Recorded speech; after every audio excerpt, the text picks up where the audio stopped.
There is a number that haunts this entire story, and I want to give it to you now, before anything else, because everything you are about to witness lives inside it. At the height of their power, there were perhaps 8,000 or 9,000 of them. Not soldiers in the loose modern sense, not citizens in the way we mean the word. The full, true, blood and bone Spartans, the men they called the equals, the ones the rest of the world had learned to fear in the marrow, numbered at most a few thousand strong. That was the spear at the center of the most terrifying war machine the ancient world had ever produced. And by the end, you could have gathered every single one of them into a room. Hold on to that. A room.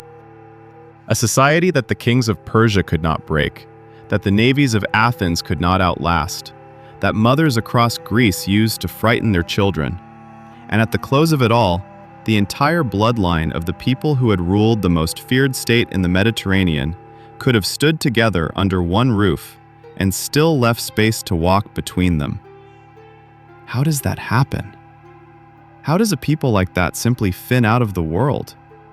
Not crushed in one apocalyptic battle, not drowned or burned or carried off in chains, just fewer, and then fewer, and then a handful, and then a memory that other men paid money to come and stare at. That is the question I want you to carry with you. Because the truth of how Sparta ended is stranger and quieter and far more disturbing than the truth of how it began, and almost no one tells it. We remember the beginning. We remember 300 men in a mountain pass, holding back an empire.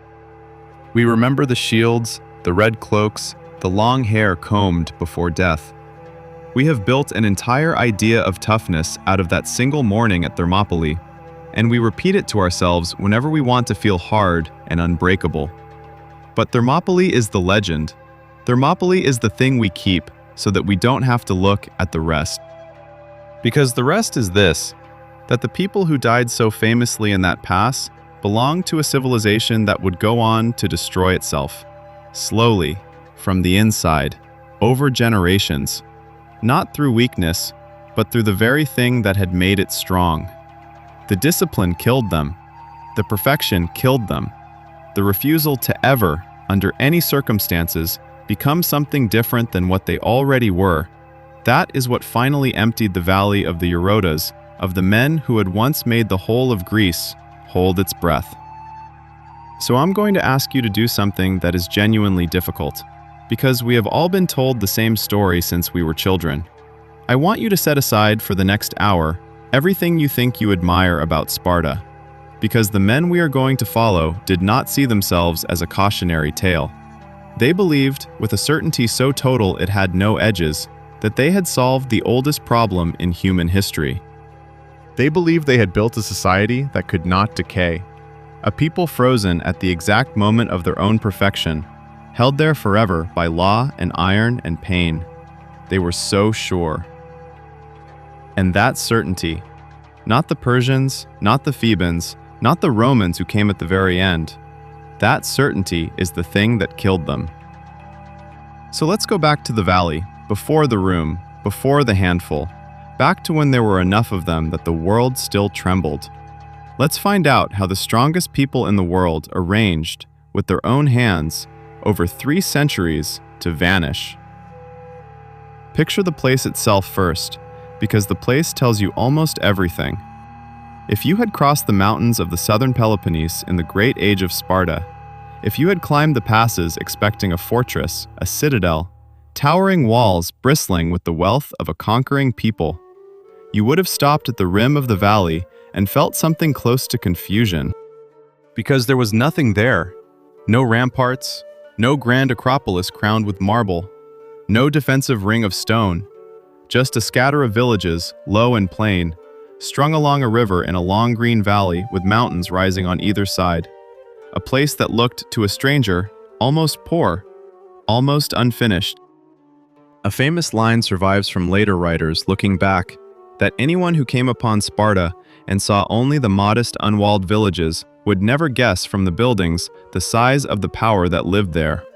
They imagined that future travelers would dig up the ruins of mighty Athens with its temples and its theaters and assume Athens had been twice as great as it really was, and would dig up the ruins of Sparta and assume it had been nothing at all.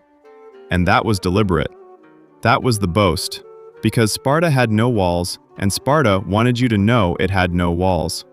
When other cities asked the Spartans why their city lay open, undefended, naked to any army that might come, the answer was always some version of the same thing, delivered with that flat Spartan contempt for elaboration. Our walls are our men. Sit with that for a moment, because it is one of those phrases that sounds magnificent right up until you understand what it actually means. A city protected not by stone, which lasts, but by bodies, which do not. A city whose entire survival rested on a permanent, renewable, inexhaustible supply of perfect warriors. A city that had bet everything, its safety, its freedom, its future, on the assumption that it would always have enough men. Remember that the men were the walls. We are going to come back to that. And when we come back to it, it is going to be one of the most quietly devastating moments in the entire story. Because there is going to come a day, far down the road from where we are now, when the descendants of these proud people stand in the same open valley and do something their ancestors would have considered an unthinkable confession of failure. They are going to start building walls. And by then, it will already be far, far too late. But that is the end. We are at the beginning. And the beginning of Sparta, the true beginning, the original wound that everything else grew out of, is not a battle the Spartans lost. It is a battle they won. To the west of the Spartan Valley, across a rugged range of mountains, lay another land, fertile, broad, rich, a country called Messenia, with good soil and a real horizon, far more naturally blessed than the narrow valley the Spartans had been given. And in the dim early centuries, in a war we know only in fragments and legends, the Spartans crossed those mountains, and they took it. All of it. Not raided it, not taxed it, took it, the way you take a coat. And then they did something that would define them and doom them for the next 400 years. They did not kill the Messenians. They did not drive them out. They kept them. An entire nation, men, women, children, families, whole towns, reduced in a single stroke from a free people to a population of state-owned serfs, bound to the land their grandfathers had owned, forced now to work that land and hand the harvest over to the Spartan masters who had taken it from them. The Spartans had a word for these people. They called them helots. And the helots would do all the work, all of it, the plowing and the planting and the harvesting and the carrying, so that the Spartans would never have to do any of it. This is the secret engine underneath everything you have ever heard about Sparta. This is the thing the legend leaves out. Those famous warriors, those men who trained their whole lives for war and nothing but war, they could only do that. They could only afford to spend every waking hour of their lives becoming the perfect soldier, because beneath them, holding them up, was a vast enslaved population doing the actual labor of staying alive. The Spartan citizen never farmed, never traded, never worked. He was free to become a weapon precisely because someone else, in chains, was growing his food. And here is where the trap closed. Here is the thing they could not see, even though it was the central fact of their entire existence. The Helots outnumbered them, massively. Some of the ancient accounts suggest the enslaved population outnumbered their Spartan masters by something like 7-1, perhaps more. An ocean of resentful, dispossessed, dangerous human beings surrounding a small island of armed men who had taken everything from them and lived every day in the certain knowledge that those men hated them and had every reason in the world to want them dead. Imagine living like that. Imagine an entire society waking up every morning sitting on top of a population that outnumbered it many times over and dreamed of its destruction. Imagine the fear. Not the sharp fear of a single battle, but the low, permanent, grinding fear that never goes away. The fear that lives in the walls of the house and the silence at the dinner table. The fear of the people who serve your food and tend your fields and raise your children and would, if they ever got the chance, the moment they got the chance, slit your throat in your sleep. That fear is the key to all of it. Everything strange and harsh and inhuman about the Spartan way of life, and there was a great deal that was strange and harsh and inhuman, grows directly out of that single unbearable fact. Because a society that lives in permanent terror of the people beneath it has only one option. It must become so disciplined, so unified, so absolutely and overwhelmingly capable of violence that the thought of rebellion never crosses the line from despair into action. The Spartans could never afford to be soft. They could never afford to be divided. They could never afford a single generation of weak or distracted or comfortable men, because the moment they slipped, the moment the helots sensed an opening, the whole thing would come down on top of them in a tide of long-suppressed rage. And so they built the machine. We don't know exactly when, or exactly how, or even whether the man they credited with it ever truly existed. They named him Lycurgus, and they told stories about him the way people tell stories about half-remembered gods, that he traveled the known world gathering wisdom, that he returned and remade Sparta from the ground up, that he then made the Spartans swear an oath to keep his laws unchanged until he came back, and then left and never returned, so that they would be bound by that oath forever.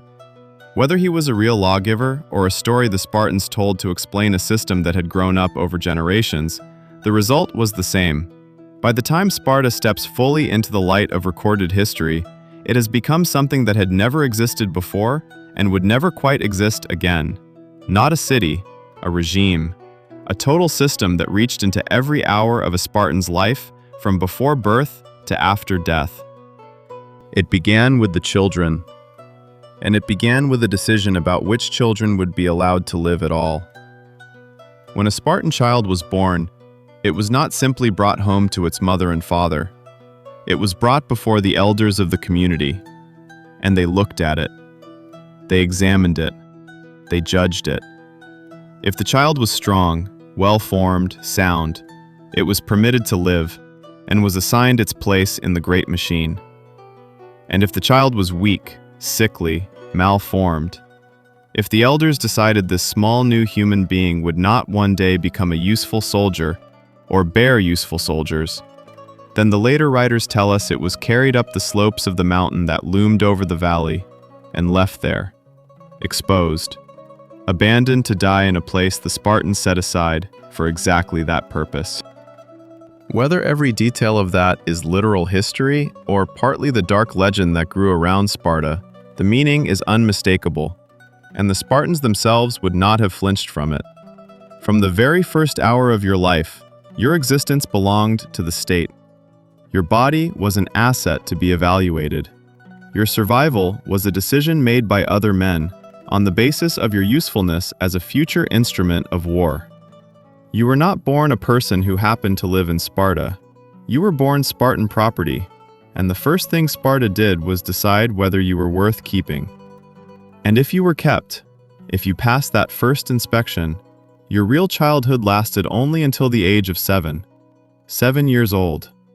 That is when the boys were taken from their mothers, taken from their homes, and handed over to the system the Spartans called the agoge, a word that means something like a leading, a herding, a driving forward. From 7 until adulthood, a Spartan boy did not live with his family. He lived in barracks, in groups, in a brutal communal upbringing designed to do one thing and one thing only: burn away everything soft, everything individual, everything that might one day make a man hesitate, and leave behind a creature of pure obedience and pure violence.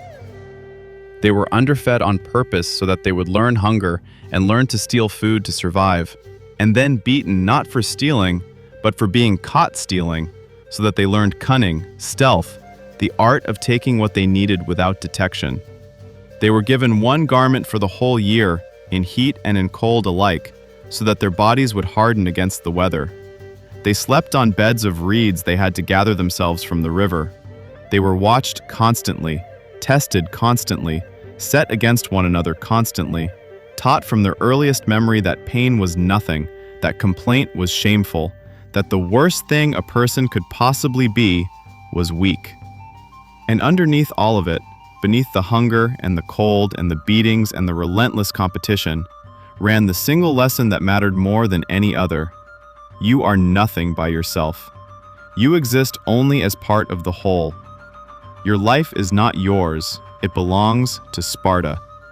There is a saying that came out of this world, spoken by Spartan mothers to their sons as those sons went off to war, and it has come down to us across 2,500 years because it captures the entire spirit of the place in a single breath. The mother would hand her son his great round shield, the heavy shield that was the soul of the phalanx, the wall of bronze the Spartans made of their own bodies in battle, and she would tell him to come home with it or on it. With it or on it. Come back carrying your shield, victorious, alive, or come back dead, carried home on top of it, as the bodies of the fallen were.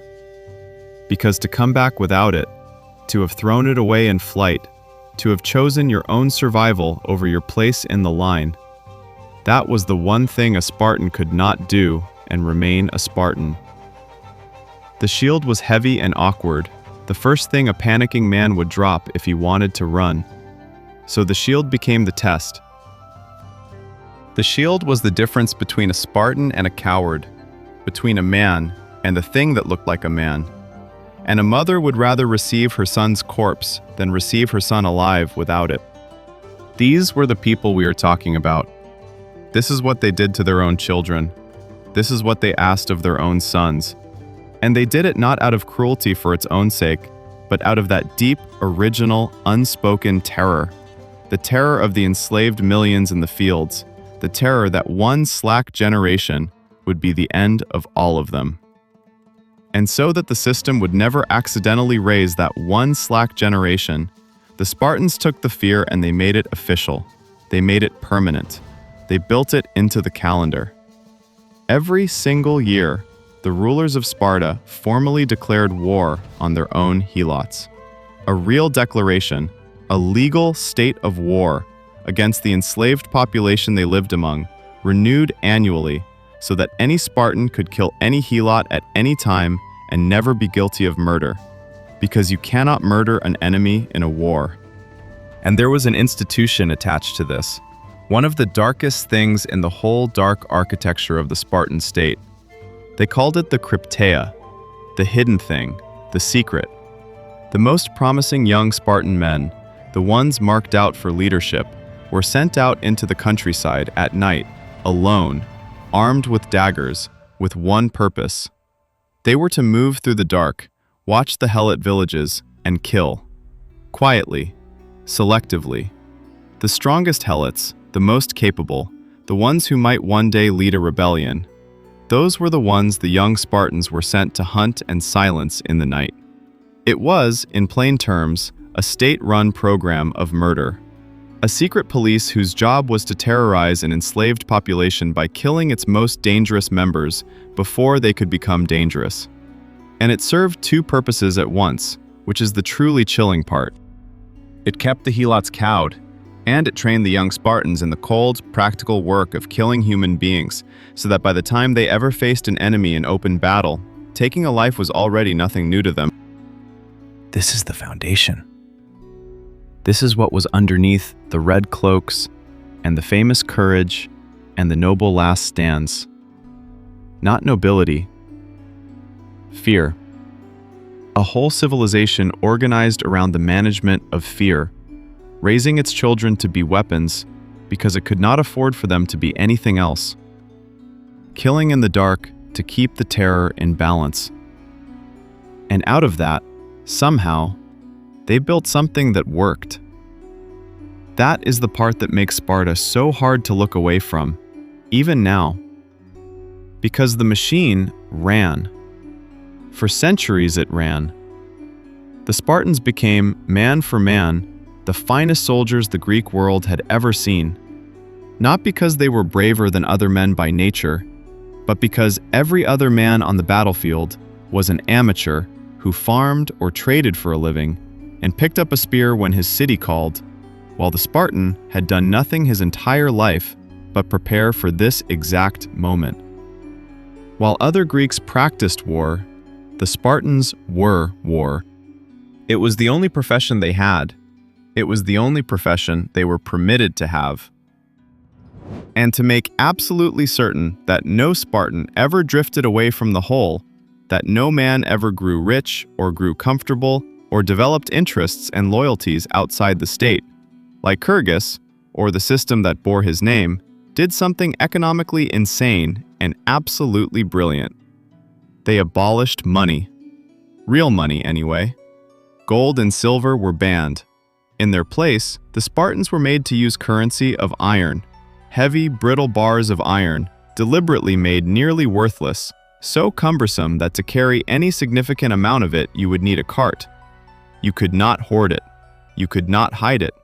You could not easily bribe anyone with it, or be bribed, or buy luxuries, or accumulate the kind of private fortune that, in every other society on earth, lets one man rise above his neighbors and begin to think of himself as separate from them.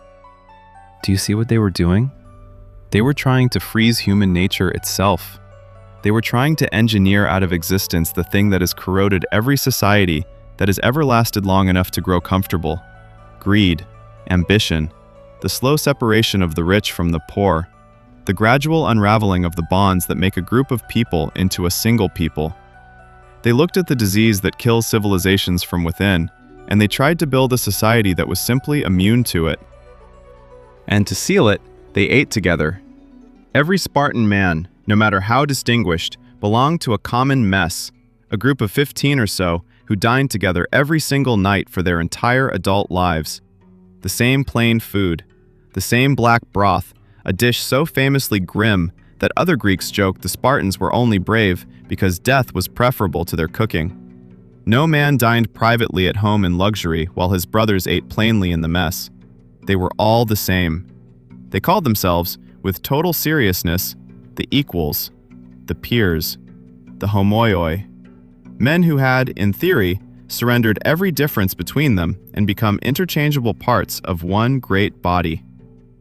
But, and here is the first thread of the unraveling, planted right here at the very heart of the system, at the very moment of its perfection, that membership in the mess was not free. To belong to the common table, every Spartan had to contribute his share. A fixed amount of food and wine, every month, for life. And that food came from his allotment of land, his kleros, and the helots who worked it. So follow the logic to where it leads, because the Spartans never did, and it destroyed them. To be a full Spartan, to be one of the equals, to stand in the phalanx, to vote, to count as a man at all, you needed land and helots to work it, and enough produce from that land to pay your monthly dues to the mess. If you had that, you were a Spartan. And if you lost it, if your land failed or shrank or passed to someone else, or simply did not produce enough one season, then you could no longer pay. And if you could no longer pay, you were expelled from the mess. And if you were expelled from the mess, you were no longer one of the equals. You fell out of the only identity you had ever been allowed to have. You became one of the inferiors, the diminished, the fallen, a Spartan in blood who was no longer a Spartan in standing, still living in the same valley, still raised in the same brutal system, but now excluded from it, looking up at the brothers you could no longer sit beside. And nothing in the entire perfect, frozen, unchangeable system of Sparta could lift you back up. Because the system was designed to never change. That was the whole point of it. That was its supreme achievement and its fatal flaw. Welded together so tightly that the Spartans could not tell them apart. They had built a society that could not adapt, and they were proud of it. They thought it was their greatest strength. They had no way of knowing that they had just bound themselves by sacred oath to a system that could only ever lose men and never replace them. The men were the walls, and the walls had just been built with a slow leak in them. For a long time, the leak did not matter. For a long time, there were still more than enough men, and the machine did exactly what it had been built to do. It produced an unbroken supply of soldiers, so disciplined, so fearless, so utterly committed to holding the line and dying in place rather than breaking, that the rest of Greece simply stopped wanting to fight them. And then came the morning that made Sparta immortal. The morning we still talk about. The morning that became the entire popular memory of these people, swallowing everything that came before it and everything that came after. A vast empire came west. The Persians, under their great king, crossed into Greece with an army so large the ancient writers struggled to find numbers big enough to describe it. And whatever the true figure was, it was beyond anything the small, quarreling Greek cities had ever faced. And the Greeks, for once, set aside their endless feuds and tried to find a place to stop it. They found a narrow pass between the mountains and the sea, a bottleneck called Thermopylae, where the Persian numbers would mean nothing because only so many men could fight at once in a gap that tight. And the man they sent to hold it was a Spartan king named Leonidas, with a small force at the heart of which stood 300 Spartans, 300 of the equals. Picked men, all of them with living sons, because everyone understood going in what this was. They were not sent to win. They were sent to die in the right place, for as long as possible, to buy time with their bodies. You know how it ends. Everyone knows how it ends. For 2 days they held, 300 Spartans and their allies against an empire, and they did not break, and the Persians could not get through, and the pile of Persian dead grew at the mouth of the pass. And then a local man, for money, showed the Persians a hidden path through the mountains, around the back. And when Leonidas learned that he was about to be surrounded, he sent most of the allied Greeks away to fight another day, and he stayed. He and his 300 Spartans and a few others who would not leave. They stayed, knowing exactly what staying meant, and they fought until they were overwhelmed, and they died to the last man in that pass, having shown the world that the Persian army could be made to bleed. It is one of the great stories. It deserves to be. And it is exactly the kind of story that buries the truth. Because here is what we forget when we tell it. Those 300 men, dying so perfectly in the pass, they were the product. They were the machine working. They were 300 out of a citizen body that could still in those days field thousands. Sparta could afford to send 300 of its finest to certain death because the system was still producing more of them. The well was still deep. Leonidas and his men were not the bottom of the barrel scraped together in desperation. They were the surplus of strength, spent gloriously because there was strength to spare. Remember that, because we are going to watch that change. We are going to watch the day come when Sparta cannot afford to lose 300 men. When 300 men is not a glorious sacrifice, but a catastrophe from which the entire state will never recover. The Spartans at Thermopylae died because Sparta was strong. The Spartans who came after them would die, in a sense, because Sparta was running out. But that day was a long way off. After the Persians were finally driven back out of Greece, Sparta stood as the undisputed greatest land power in the Greek world. Its soldiers were legend. Its name was a weapon. And for the next half-century, the only force that could rival it was not another army at all, but an idea, and a navy, and a city to the north that had become everything Sparta was not. Athens, restless, brilliant, democratic, commercial, obsessed with the sea and with trade and with art and argument and the endless, dazzling churn of new ideas. Where Sparta was frozen, Athens was molten. Where Sparta forbade change, Athens worshipped it. Where Sparta produced soldiers, Athens produced philosophers and playwrights and ships and money and a culture so vivid that we still live, in 1,000 quiet ways, inside the world it invented. And the two of them could not coexist. Two great powers, two opposite visions of what human life was for, both convinced of their own superiority, circling each other across the Greek world with all the smaller cities forced to choose a side. It was inevitable.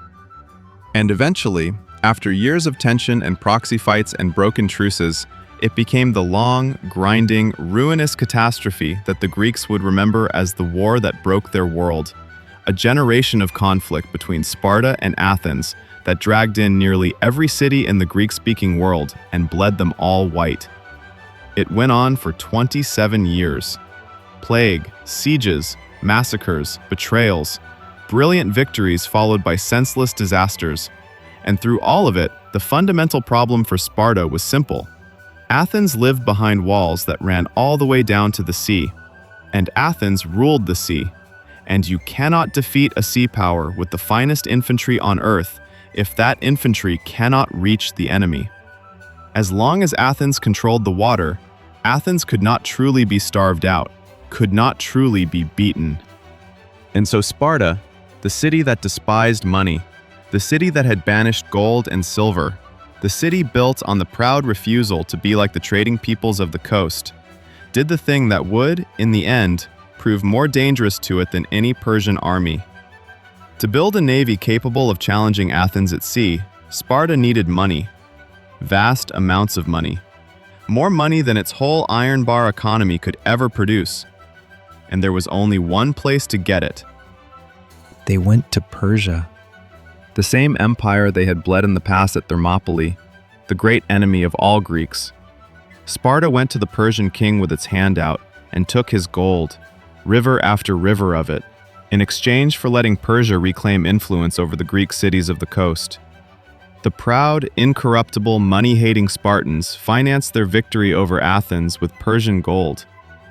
And the gold came in through a man whose name belongs in this story, because he is the first clear sign of the disease that the money would carry into the heart of Sparta. His name was Lysander.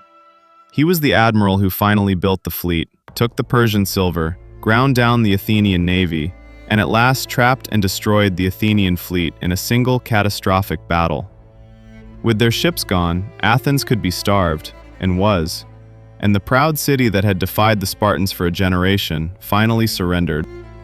The long walls that had protected Athens were pulled down to the sound of flute girls playing, as the Spartans and their allies celebrated what they believed was the dawn of a new and Spartan-led age. Sparta had won. After 27 years, after everything, Sparta stood at the absolute summit. The greatest land power and now the master of the sea. The leading state of the entire Greek world. Everything the system had been built to achieve, it had achieved.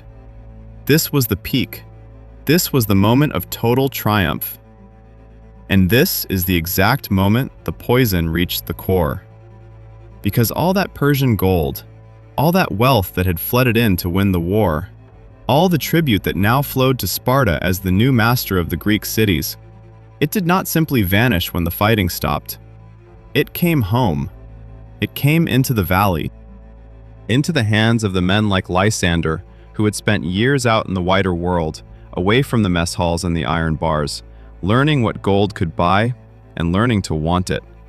The thing Lycurgus had spent everything to keep out of Sparta, private wealth, the great corrupter, the dissolver of equality, walked straight in through the front gate, draped in the laurels of victory, and no one had the heart to stop it.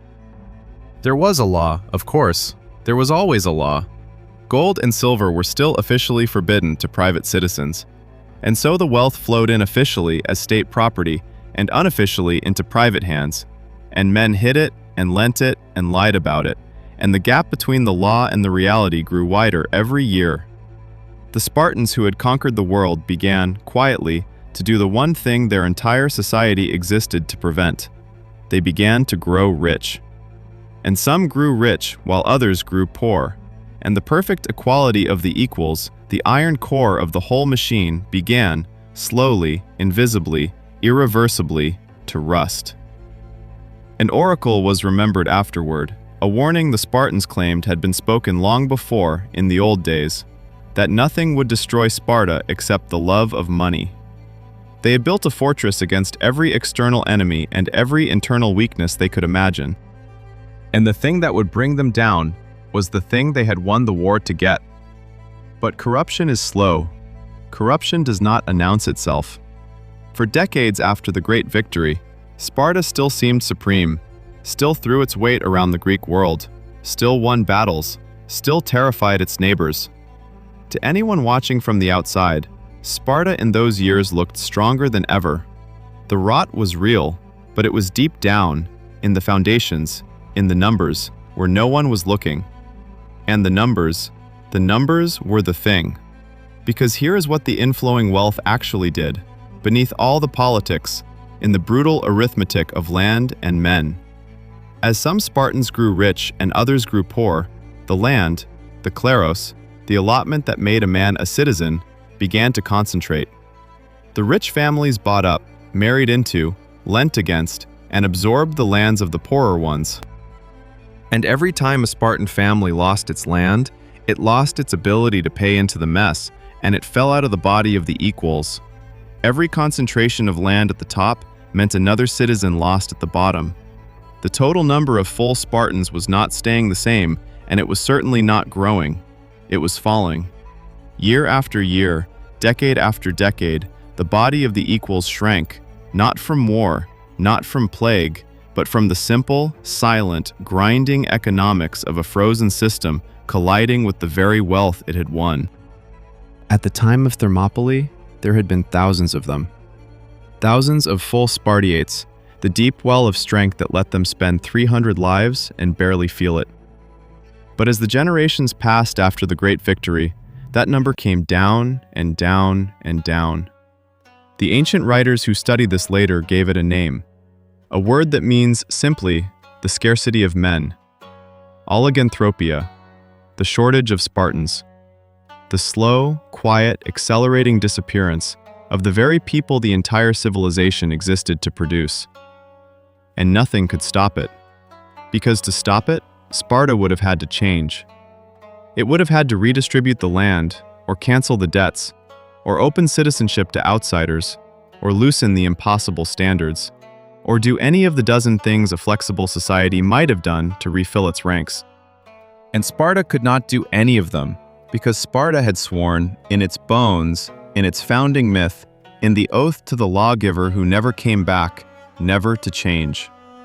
The thing that had made them strong, the absolute refusal to become anything other than what they already were, had become a sword pointed inward at their own heart.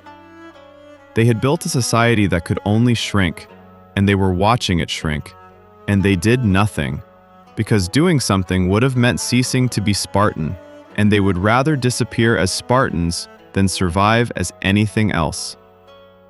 There had been a warning, decades earlier, a glimpse of how fragile the whole arrangement truly was, that the Spartans had survived and learned exactly the wrong lesson from. A great earthquake had struck the valley, leveling buildings, killing, by some accounts, thousands. And in the chaos, in that single moment of Spartan weakness, the thing they feared above all else finally happened. The Helots rose. All those generations of suppression, all those knights of the Crypteia moving through the dark with their daggers, all that careful, calculated terror, and the moment Sparta stumbled, the enslaved millions came up out of the fields with whatever they could carry, and they nearly ended Sparta then and there. The Messenian Helots in particular, the descendants of that original conquered nation, fought their way to a defensible mountain and held it for years, and Sparta, the mighty, the invincible, could not crush them. It went on so long and went so badly that Sparta was eventually reduced to letting the rebels go, allowing them to leave the country alive rather than continue a war it could not win. That should have been the lesson.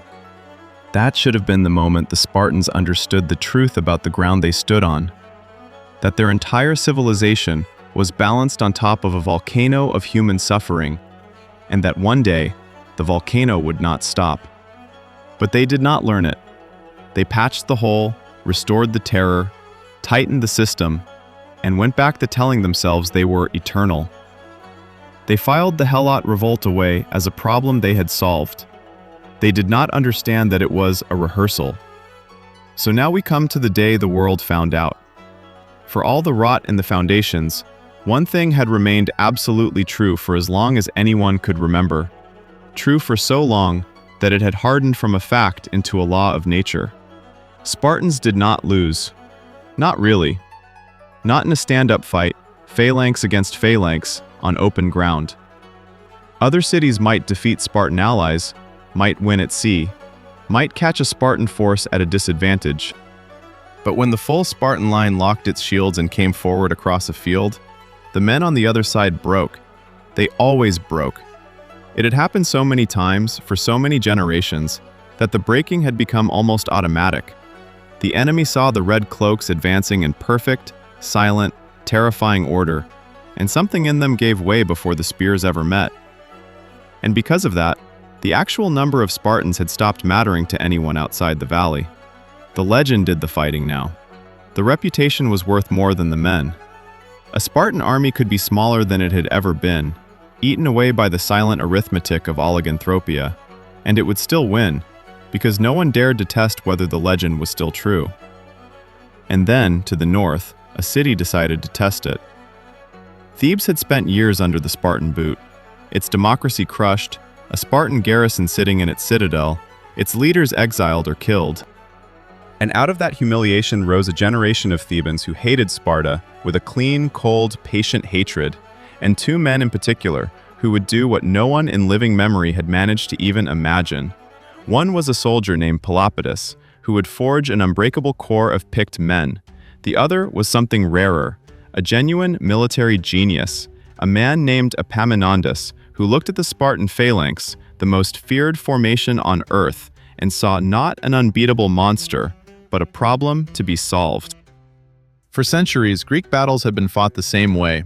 Two lines of heavily armored men, each strongest on its right, would crash together and shove and stab until one side gave way.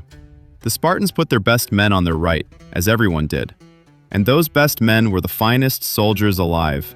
And that was the end of most battles before they began. Epaminondas broke the pattern. On a field called Leuctra, outnumbered, with his own allies wavering, he did something that should not have worked. Instead of spreading his strength evenly, he gathered nearly all of it into a single, massive column on his left, stacking his men not 8 deep as was normal, but 50 deep, an impossible hammer of human beings. And he aimed that hammer directly at the Spartan right, where the king and the best Spartans stood. He led with his strength against their strength, refused battle everywhere else, and drove that one colossal wedge straight into the heart of the Spartan line before the rest of the field could even engage. And the Spartan right, the king, the royal guard, the finest of the finest, the men who had never in living memory been broken, broke. The Spartan king fell, killed on the field, the first Spartan king to die in battle in a very long time. And around him fell the men the legend had been built on. When the killing stopped and the count was taken, the truth came out in the worst possible form. Of the full Spartan citizens present that day, and there were only around 700 of them, that is how few were left. 700 equals to stand for the whole terrifying might of Sparta. Around 400 were dead. 400 in an afternoon. You have to understand what that number meant, because it is the entire tragedy in a single figure. A city like Athens could lose 400 men and grieve and recover, because it had tens of thousands more. But Sparta no longer had tens of thousands. Sparta no longer had thousands. The whole body of full citizens had withered to something like 1,000 men in total, perhaps fewer, and in one afternoon, on one field, Sparta lost a third or more of every full Spartan alive on the earth. The legend and the reality collided at Leuctra, and the legend lost. And what was left standing in the wreckage was the truth Sparta had spent a century hiding, even from itself. There were almost no Spartans left. And now I can finally take you back to where this story began. Because the news of Leuctra raced south, over the mountains, down into the valley, and it arrived in Sparta during a great festival, a celebration of the city with dancing and music and crowds. And the men who governed Sparta, the elders called the ephors, received the news that the army was destroyed, that the king was dead, that 400 of the equals would never come home. And they made a decision that tells you everything about these people, everything, in a single, unforgettable image. They did not stop the festival. They let the dancing continue, They let the music play. They gave the families the names of the dead, privately, quietly, and then they ordered that the celebration go on as though nothing had happened. Because to show the world that Sparta was shaken, to let the helots and the enemies and the watching cities see Spartan grief was unthinkable. And so the most extraordinary thing happened in the streets of Sparta the next morning, a thing recorded by the historians who could hardly believe it themselves. The families whose men had died went out into the public spaces bright and proud, smiling, holding their heads high, moving among the crowds with an air of something like joy. Because their sons had died well, in the line, facing the enemy, and that was the highest thing a Spartan could do. And the families whose men had survived, whose sons had lived through the catastrophe and were coming home, those families stayed indoors, hidden, ashamed, grieving in private not for the dead, but for the living. Because to have survived Leuctra, to have come home from a defeat like that still breathing, carried a shadow of disgrace that no Spartan family could bear to wear in public. Read that again, slowly, until it lands. The parents of the dead celebrated. The parents of the survivors hid their faces in shame. This was a people who had so completely surrendered themselves to the machine that they would rather their children be dead and honored than alive and diminished. This was the final, perfect, terrible flower of everything the agoge had been built to grow. And it was, in a way no Spartan could yet admit, the sound of a civilization congratulating itself at its own funeral. Because the grief they refused to feel was not weakness. The grief was information. The grief was reality trying to get through to them.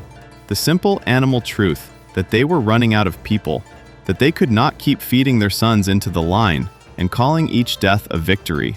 That a society that cannot mourn its dead cannot count its dead, and a society that cannot count its dead cannot see that it is disappearing. They smiled at the funeral of their own future. And then they went home and did nothing to change a single thing about the system that had brought them there. But Epaminondas was not finished. This is the part of the story that the Spartans themselves found almost impossible to comprehend, the part that broke something in them deeper than any single battle could. Winning at Leuctra was extraordinary. What he did next was unthinkable. He marched on Sparta itself. You have to understand how impossible that was, how completely it violated the order of the world as everyone had always known it. For centuries, for as long as anyone could trace it back, no enemy army had set foot in the Spartan homeland. The valley of the Eurotas was sacred, inviolate, untouched. Other cities were raided and burned and besieged as a matter of routine, but not Sparta, never Sparta, because the very idea of an army getting close enough to threaten the Spartan heartland was as absurd as the idea of the sun rising in the west. The Spartan women, it was said with pride, had never even seen the smoke of an enemy's campfires. That was the whole point of the men who were the walls. The fighting happened out there, far away, in other people's lands. Sparta was where the swords came from. Sparta was never where the swords arrived. And now, in the wake of Leuctra, with the Spartan army shattered and the legend lying dead on the field, Epaminondas led a vast army of Thebans and their allies down through the passes and into the sacred valley itself, into Laconia, to the very edge of the unwalled city. And there it was. There was the price of the boast at last. The men were the walls, and the walls were broken, scattered, 400 of them dead on a northern field. And so there was nothing. Nothing between the enemy and the open villages of Sparta, but a handful of old men and boys and the few survivors, lining the riverbank in a thin, desperate screen, watching the campfires of an invading army burn in the valley that no enemy had touched in living memory. The Spartan women saw the smoke. After all those centuries, they finally saw it, rising from their own land. Epaminondas did not, in the end, try to storm the city. He did not have to. He had already done the thing that mattered, the thing that simply being there made possible. because he had not come merely to frighten Sparta, or to plunder it, or to humble it. He had come to take its slaves. Remember Messenia, the rich land to the west, the country the Spartans had conquered in the dim early centuries, the nation they had not destroyed but kept, generation after generation of enslaved helots working the fields they had once owned, feeding the masters who had taken everything from them. For 300 years, those people had labored under Spartan terror. For 300 years, the entire economic foundation of Sparta, the food that fed the warriors, the wealth that paid the mess dues, the leisure that made the whole inhuman system possible, had rested on the backs of the enslaved Messenians. And Epaminondas crossed into Messenia, and he set them free. Not freed in some loose symbolic way, he built them a city. He gathered the scattered, hunted, enslaved descendants of the old Messenians and called back their exiles from across the Greek world, the ones whose ancestors had fled or been driven out, and on the slopes of a mountain that had been a refuge in their old rebellions, he founded a great new fortress city for them. He gave them walls, enormous walls, some of which still stand today, 2,500 years later, among the most impressive fortifications the ancient world ever raised. He gave the Messenians back their nation, their name, their freedom, and a stronghold that Sparta could never hope to take. And in doing so, in that single act, he cut the artery. Because everything Sparta was, the warriors, the discipline, the leisure to train for war and nothing but war, the whole frozen perfect machine, all of it had been made possible by the labor of enslaved Messenia. Take Messenia away, and you take away the food. Take away the food, and you take away the mess dues. Take away the mess dues, and you accelerate, catastrophically, the collapse of the citizen body that was already shrinking on its own. In one stroke, Epaminondas had not defeated Sparta, he had defunded it. He had pulled the foundation out from under a structure that was already leaning, and there was no way, no possible way within the rules Sparta had sworn never to break, to ever build it back. And he did one more thing, almost as devastating in the long run. He gathered the small towns and villages of the region to Sparta's north and welded them together into another new, large, walled city, a permanent, strong neighbor planted directly across one of the main routes out of the valley, a constant check on Spartan power, a city that existed for no other reason than to box Sparta in. He was building a cage, a ring of free, fortified, anti-Spartan cities around the valley that had once dominated them all. And when he finally withdrew his army back to the north, he left that cage standing. He left Sparta surrounded, impoverished, stripped of its slaves, its legend in ruins, its men fewer than ever, alive but finished, defanged, a wounded thing in a valley full of enemies who no longer feared it. Sparta survived Leuctra. That is the strange, sad heart of it. Sparta was not destroyed. There was no final battle, no burning of the city, no dramatic curtain. Sparta simply continued, diminished, bitter, poor, dangerous still in the way a cornered animal is dangerous, but never again great. The thing that had made it the master of Greece was gone, and it had gone not in a single catastrophe, but in the slow combination of two truths the Spartans had refused for a century to face: that they were running out of men, and that their entire way of life had always rested on the suffering of people who would, the moment they could, tear it down. Both of those bills came due at once, and Sparta could not pay either of them. What followed was the longest, strangest, most quietly painful chapter of the whole story. The centuries in which Sparta was no longer a great power, but could not stop believing that it was. Because the legend did not die when the reality did. That is the cruelty of legends. The reputation of Spartan invincibility outlived the Spartan ability to be invincible by generations, and the Spartans clung to it, lived inside it, made themselves prisoners of it. They would not join the new alliances that reshaped Greece, because Sparta did not follow, Sparta led, even when Sparta could no longer lead anything. They would not adapt their ancient ways, because the ancient ways were sacred, even as the ancient ways emptied the city of citizens year after year. They sat in their valley, surrounded by Epaminondas's ring of free cities, growing smaller and prouder and more irrelevant. A state living almost entirely on the interest of a reputation it had stopped earning a long time ago. And then, from the north, the world changed again, and Sparta was not even part of it. A new power rose, Macedon, under a king named Philip, and then under his son, a young man whose name would outlast every city in Greece, Alexander. The Macedonians did what no Greek city had managed. They united nearly the whole of Greece under their command, by persuasion where they could and by force where they had to. And then they turned east and launched the most astonishing campaign of conquest the ancient world had ever seen, marching all the way to the edge of the known earth, toppling the very Persian Empire that had once come to swallow Greece whole. Nearly every Greek city took part, or submitted, or sent men, or at least bent the knee, nearly every one. But not Sparta. Sparta refused. Sparta would not join. Sparta, still clinging to the fiction of its own supremacy, declined to follow a Macedonian king and stood proudly, defiantly, pointlessly aside, while the rest of Greece marched off to conquer the world.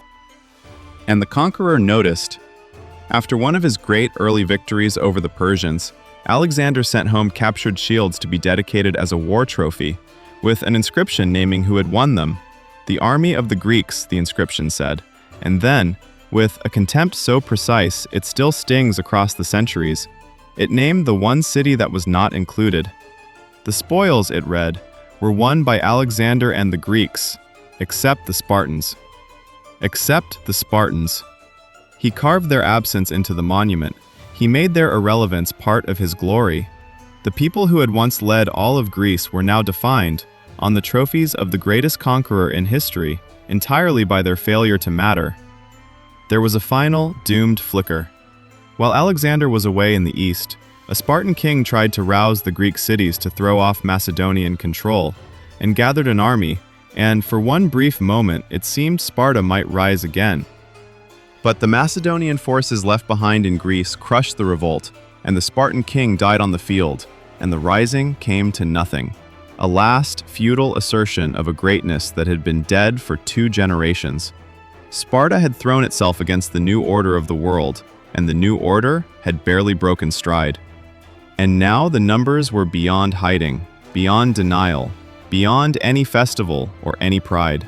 The body of full Spartan citizens, the equals, the peers, the entire point of the entire civilization, had dwindled to a few hundred men. A few hundred. From the thousands who had spent 300 lives at Thermopylae without flinching, down to a population you could have counted in an afternoon. The land was held now by a tiny number of immensely wealthy families, much of it owned, in a final irony that would have horrified the old Spartans, by women, who under Spartan law could inherit and accumulate property, so that a system designed to produce nothing but soldiers had concentrated its wealth in the hands of those who could never be soldiers at all. The machine was nearly out of men.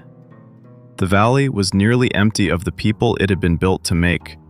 And into that emptiness, in the last desperate century of Spartan independence, came 2 young kings who looked at the ruin of their nation and decided to do the one thing no Spartan had been willing to do for 300 years. They decided to change it. The first of them was a young king named Agis. He had grown up rich. That is the part that makes him so unexpected, so genuinely moving across all this distance. He came from one of the great wealthy families that had survived, even thrived, on the slow collapse of everyone around them. He had everything the corrupted late Sparta had to offer. And he looked at it, and he was disgusted by it, and he understood, with a clarity almost no one else seemed to possess, that his entire civilization was dying, not metaphorically, but literally, in the simple count of how few true Spartans were left. So Agis proposed something radical. He would cancel the debts that were crushing the poorer families. He would take the land, all of it, the great estates that the few rich families had accumulated, and break it back up into the old allotments, the kleroi, and redistribute it. And then, with land freed up and households restored, he would do the thing that the rigid old system had never allowed. He would take the worthy men who had fallen out of the citizen body, the inferiors, and the better of the surrounding free populations, and he would make them Spartans again. Refill the ranks, rebuild the body of the equals from a few hundred back up toward the thousands it had once been. Restart the machine. And to lead by example, to prove he meant it, Agis did something extraordinary. He and his family gave up their own vast wealth first. His mother, his grandmother, among the richest people in all of Sparta, surrendered their fortunes and their lands into the common pool, voluntarily, before anyone else was asked to give up anything. He tried to lead the way out of greed by walking out of it himself, first, in front of everyone. And it did not work. Of course it did not work, because the wealthy families who would lose their estates did not want to lose their estates, no matter how nobly the young king framed it, no matter that the alternative was the death of Sparta itself. They canceled the debts readily enough. That part helped the men who owed money, including many of the powerful. But the redistribution of land, the part that would actually cost the rich something, the part that actually mattered, that they blocked, and stalled, and undermined, and finally crushed. And when Agis returned from a military campaign abroad, he found that his enemies at home had turned against him completely. They seized him. The young idealist king, the man who had given away his own fortune to try to save his dying people, was arrested by his own city and thrown into the prison where Spartans were put to death. And they strangled him there. And it did not stop with him. His mother and his grandmother, the women who had given up everything to support his vision, came to the prison, and they were brought inside. And they were strangled too, one after another, in the same room, for the crime of having tried to save Sparta from itself. That is what Sparta did, in its last century, to the first man who loved it enough to try to change it. It killed him, and his mother, and his grandmother, in a dark room, to protect the wealth of the families who were watching the nation die and did not care, so long as they died rich. But the idea did not die with Agis. That is the strange, stubborn afterlife of a true idea. It outlives the people who hold it. Because a boy had been watching. A young man named Cleomenes, who had become king in his turn, had absorbed the vision of the murdered reformer, and Cleomenes was made of something harder and colder and more dangerous than Agis had been. Cleomenes had learned the lesson of Agis's death, and the lesson was simple and brutal. You cannot reform Sparta by persuasion. The men who profit from the rot will never agree to end it. They have to be removed. So when Cleomenes moved, he did not propose. He struck. He used a foreign war as cover to get the most dangerous of his opponents out of the city, and then he sent soldiers, and in a single coordinated stroke, he killed the ephors, the very magistrates who held the power that had strangled Agis. He abolished the office. He drove his political enemies into exile. He seized the state. And only then, with absolute power in his hands and his enemies dead or fled, did he do what Agis had only dreamed of. He redistributed the land. He canceled the debts. He took the citizens who had fallen out and the worthy men from the surrounding populations, and he enrolled them, thousands of new citizens, the ranks of the equals swelling for the first time in centuries, from a few hundred towards something that could once again be called an army. He revived the old harsh training, the agoge, the common messes, the whole austere machinery of the ancient system, stripped of the corruption that had hollowed it out. He took the dying body of Sparta, and by sheer ruthless will, he forced blood back into it. And for one brief, astonishing moment, it worked. For a few years, there was something in the valley of the Eurotas that looked, again, like real Sparta. A reformed, reinvigorated Spartan army marched out under Cleomenes and won battles, real battles, against the great alliance of cities that now dominated the rest of the Peloponnese. The legend stirred in its grave. Other cities, watching the reborn Spartan power and hearing of the land redistribution and the debt cancellation, began to wonder if their own poor might want the same thing. And the rulers of those cities began to look at Cleomenes not as a regional rival, but as something far more frightening, a revolutionary, a man whose ideas could spread, a contagion of equality that threatened every wealthy ruling class in Greece. And that, in the end, is what destroyed him. Not Spartan weakness. Cleomenes had cured the weakness, at least for a moment. What destroyed him was that he had become too successful, too dangerous, too inspiring to the poor of every city. And so the frightened powerful of Greece did the thing the powerful always do when they are frightened enough. They called in something bigger than all of them. The great alliance that opposed Cleomenes turned to Macedon, to the very northern power that had crushed Greek freedom generations before, and invited a Macedonian king and his army down into the Peloponnese to put an end to the Spartan revolution. They would rather hand Greece back to a foreign master than let the idea of land redistribution survive. They preferred a king over them to equality among them. And so it came to a final battle at a place called Salacia in the hills guarding the approaches to the valley. Cleomenes, with his reborn Spartan army, outnumbered now by the combined might of Macedon and the allied Greek cities, made his last stand at the gateway to his homeland, defending the open, wall-less heart of Sparta the way Spartans always had, with their bodies. And they lost. The numbers were simply too great, the enemy too strong, and the reborn Spartan army, the thing Cleomenes had conjured back into existence by murder and will and impossible effort, was broken on the hills of Salacia. The flower of the new Spartiates, the men he had enrolled and trained and given back their identity, died there in the line. Almost all of them. In a single battle, the entire painful resurrection of Sparta was undone. Cleomenes had refilled the ranks, and then watched those ranks be slaughtered in an afternoon, exactly as had happened at Leuctra a century and a half before. The same wound, reopened, the last of Sparta's strength spent in one more glorious, useless stand. And this time, the enemy did not stop at the edge of the valley. For the first time in all of its long history, the first time ever, the city of Sparta itself was taken. The wall-less villages that no enemy had entered in 800 years lay open at last to a conquering army, and the Macedonian king marched in. He was, as it happened, relatively merciful. He did not destroy the city. But the thing that had been true since before memory was now, finally, false. Sparta had fallen. An enemy stood in the streets of the city that had boasted it needed no walls because its men were its walls. And the men were dead on the hills of Salacia. Cleomenes himself did not die in the battle. He escaped, with a few companions, and fled across the sea to Egypt, to the court of the wealthy Greek pharaohs who ruled there, hoping for ships, money, an army, anything that might let him return and fight again.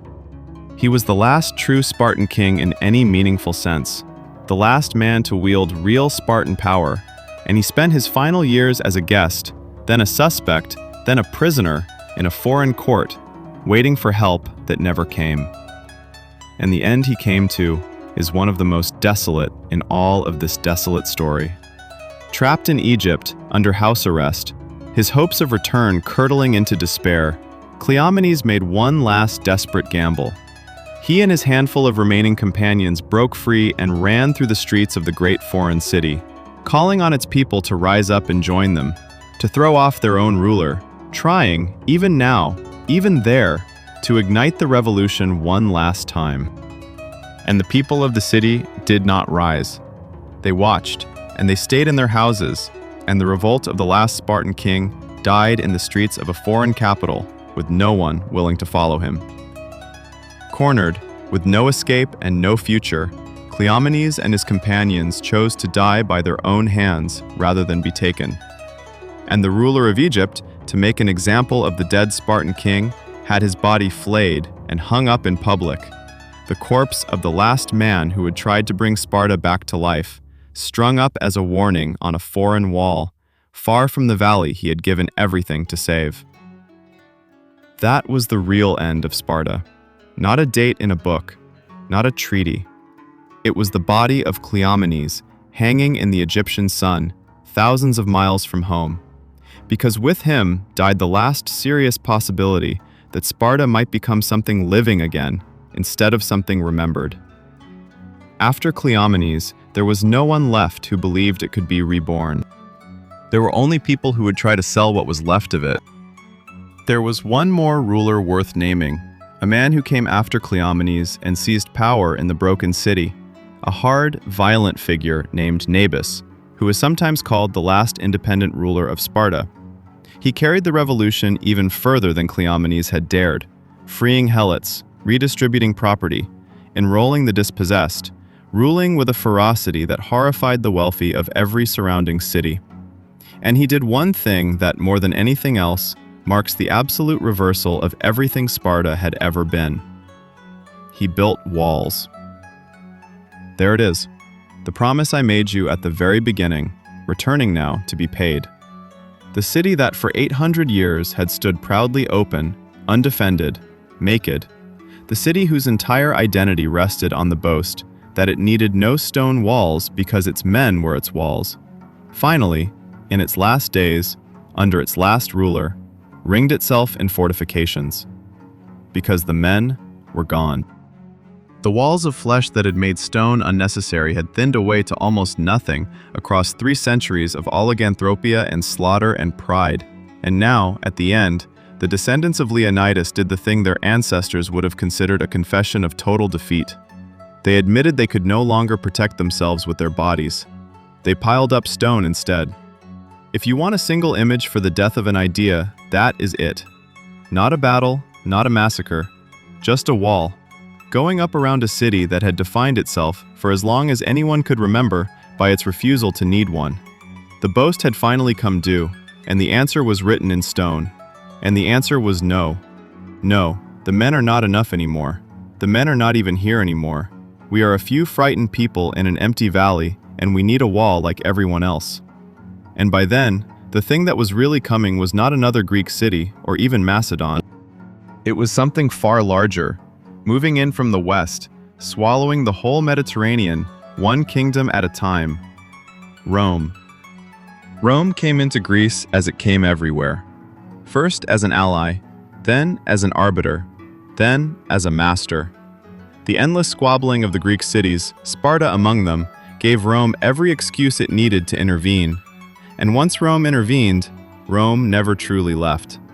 Nabis was eventually killed. Sparta was forced into the very alliance of cities it had spent its last strength fighting. And then, as Rome tightened its grip on all of Greece, Sparta, like everything else, passed quietly under Roman control. The proud, terrible, world-frightening Sparta became, in the end, just one more provincial town in a vast empire that stretched from Britain to the desert, a small place in a conquered land, of no military significance whatsoever. And here, at the very bottom of the long fall, comes the strangest and most disturbing chapter of all. The chapter that, more than the lost battles or the empty valley or the body hanging in the Egyptian sun, tells you what it truly means for a civilization to die. Because Sparta did not simply fade into obscurity. That might almost have been a mercy. Instead, Sparta found a way to keep living, by selling its own corpse. The Romans, you see, were fascinated by Sparta. They had read the old stories, the same stories we read, the legends of Thermopylae and the iron discipline, and the mothers handing over the shields. To the educated Roman, Sparta was a kind of living antique, a window into a heroic past, the home of a famous and admirable hardness that their own soft, wealthy, decadent age had lost. And so Romans wanted to visit. They wanted to see the famous Spartans, to walk in the legendary valley, to witness with their own eyes the terrible discipline they had read about in books. And the Spartans, the impoverished, defeated, irrelevant descendants of the men who had ruled Greece, discovered that they had one asset left to sell: their own reputation, their own past. The legend that had outlived the reality by centuries could be packaged, performed, and sold to wealthy foreign tourists hungry for a taste of authentic Spartan toughness. There had always been, in old Sparta, a brutal coming-of-age ritual for the boys in the agoge, an ordeal at the altar of a goddess, in which the young Spartans were whipped as a test of their endurance, their ability to bear pain without flinching, the central virtue the whole society was built to instill. In the real Sparta, this had been a genuine, private rite of passage, harsh but meaningful, part of the machinery that turned children into the men who were the walls. Under Rome, it became a show. They built seating. That is the detail that should stop your breath, the detail that says everything. Around the ancient altar where the boys were whipped, the late Spartans constructed a stone theater, rows of seats, a proper amphitheater, so that Roman tourists could sit comfortably and watch. The sacred ordeal of a dead civilization was turned into a spectator event, with a venue built specifically to hold the audience. Travelers came from across the empire to take their seats and watch Spartan boys be flogged at the altar, bleeding, enduring, performing the famous Spartan toughness for the entertainment of the people whose empire had swallowed them whole. And it was real. The whipping was not faked for the tourists, it was savage, and it was made more savage precisely because there was an audience. The boys competed to endure the most, to bleed the most, to show the least sign of pain, and the crowd watched and admired, and some of the boys, pushed past endurance by the spectacle and the competition and the pride, were whipped until they died. Died there, at the altar, in front of the seated tourists, holding their silence to the end. And when a boy died that way, it was counted not as a tragedy, but as a triumph, proof for the watching foreigners that the legendary Spartan hardness was real, that here at last was a genuine Spartan, dying without a sound, exactly as the old stories promised. Read what had happened to them. The society that had once produced the finest soldiers in the world, that had frightened Persia and crushed Athens and ruled all of Greece, had been reduced to flogging its own children to death in a stone arena to entertain sightseers from the empire that owned it. The boys were no longer being trained to defend anything.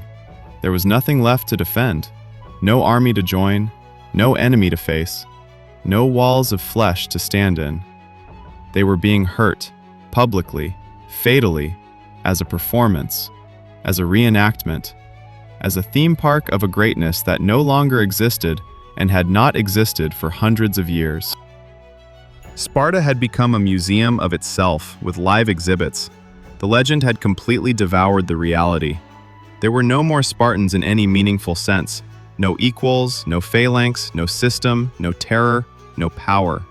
There were only people in the valley who had learned that the only thing they still owned, the only thing of value left to them, was the memory of having once been terrifying. And they sold that memory, in blood, in a stone theater, one bleeding child at a time, to tourists who would go home and tell their friends that they had seen the real Sparta. But of course they had not seen the real Sparta. The real Sparta had been dead for centuries. What they had seen was its taxidermy, the preserved skin of a thing that no longer lived, propped up and made to move for the price of a ticket. And the cruelest part, the part that closes the circle of this entire story, is this. The toughness those tourists came to admire, the famous Spartan ability to endure any pain without yielding, the refusal to ever break or bend or change, that was the exact quality that had killed Sparta in the first place. They came to worship the disease. They sat in their stone seats and applauded the very rigidity, the very refusal to adapt that had emptied the valley of its people and brought the bleeding children to the altar in front of them. The Spartans had been so proud that they could not change. And in the end, the inability to change had reduced them to performing their famous inability to change for money, until their children died of it, while strangers watched and called it beautiful. In time, even that ended. The tourists stopped coming. The empire that had kept Sparta as a curiosity grew old and troubled and turned its attention to its own survival. And the spectacle at the altar faded out of fashion, and then out of memory. Raiders came down through Greece in the later centuries and burned what was worth burning, and Sparta, never rich, never walled until it was already too late, holding nothing the wider world still wanted, was left to crumble quietly back into the valley it had risen from. The villages emptied. The stones were carried off to build other things. And the place where the most feared people in the history of the world had lived became, for a very long time, almost nothing at all. A scatter of ruins in a green valley by a river, grazed by goats, half forgotten, the name still echoing through the books of the world while the place itself sank into silence. There is a town there again now.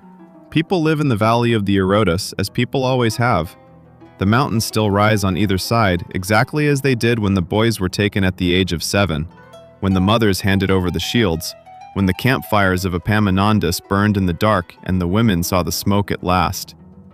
The river still runs, and if you go there today, you can stand among the worn stones of the old sanctuaries in the quiet, and you can find the place where the altar was, and the faint remains of the seats that were built around it, and you can stand in the spot where the tourists sat to watch the children bleed, and there will be nothing there but grass and wind and the long, indifferent light of the afternoon. The men were the walls. That was the whole of it in the end. They built a civilization that needed no stone because it had men, an endless supply of perfect, disciplined, fearless men. And the one thing they never imagined, the one possibility their entire system could not contain, was that the men might simply run out. Not be defeated, not be conquered, just run out. Fewer and fewer and fewer, the great well of strength drawn down a little more with every generation, every death counted as a victory, every change refused as a betrayal, until there were a few hundred, and then a handful, and then a room, and then a memory, and then a stone seat in the grass where strangers once paid to watch the last of them perform a courage that no longer protected anything. We tell their story as a story about strength. We have always told it that way. We hold them up as the hard ones, the disciplined ones, the people who would not bend, and we mean it as praise. But look at where the not bending led. Look at the empty valley.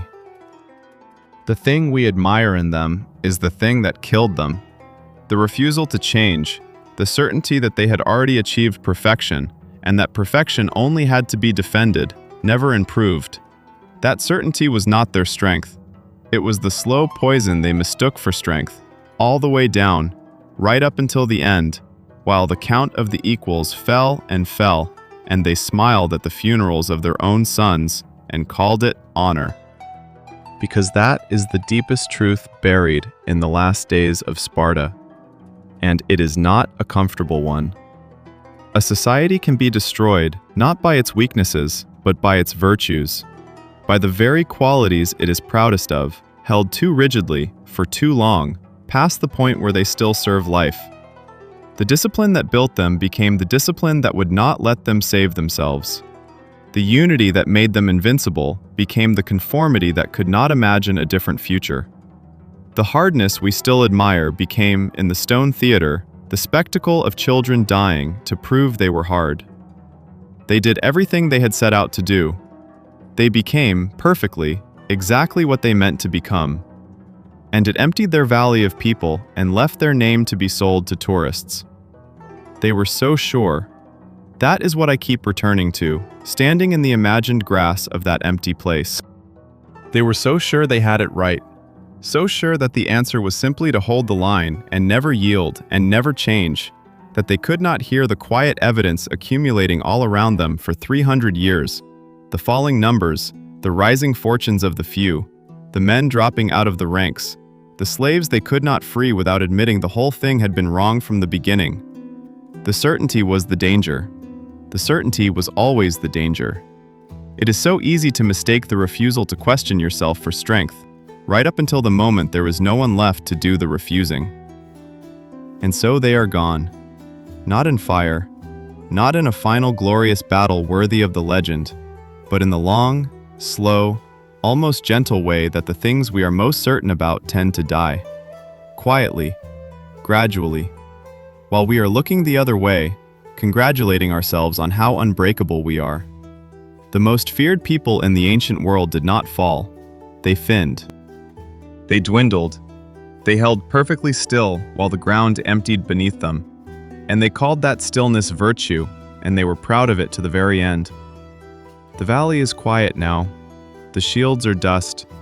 The boys at the altar have been at rest for 2,000 years, and the strangers who watch them are dust as well. And the empire that swallowed Sparta is itself a ruin that other tourists come to see. The mountains do not remember any of it. The river does not remember. The grass grows over the seats and over the altar and over the whole long story of a people who tried to freeze themselves at the height of their own perfection and discovered, too late, that nothing that refuses to change can stay alive. Remember them, not the way we usually do, not as the hard ones, the unbreakable ones, the heroes of the past. Remember them as a warning that wore the costume of a triumph.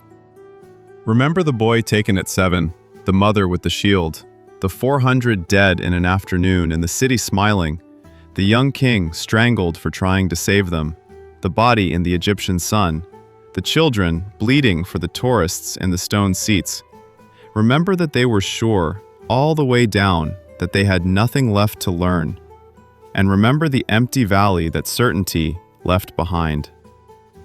They believed their men would be their walls forever, and one by one, across 300 quiet years, the walls came down, not breached, not stormed, simply gone, until there was no one left to stand in the line, and nothing left to defend, and no one to remember why it had ever seemed worth defending at all.